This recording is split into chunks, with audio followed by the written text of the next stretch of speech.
আমি নদীকে তারা বন্দি করবে, আমি নদীর মাথা টান তুলে আবু তাহলে ফেলে দেবে।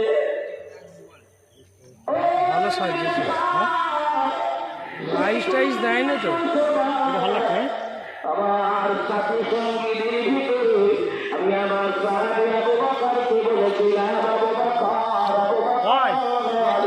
সামনে একটা বড় দিন আসছে, এমন একটা দিন আমাদের জন্য অপেক্ষা করে।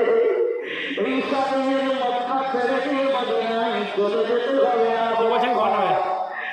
না বে ছাড়বো তো, এটা লাগাতে হবে না, 1 মিনিট হয়ে যাক না বে বলছি, ওই 1 মিনিট না হলে ভালো লাগে না।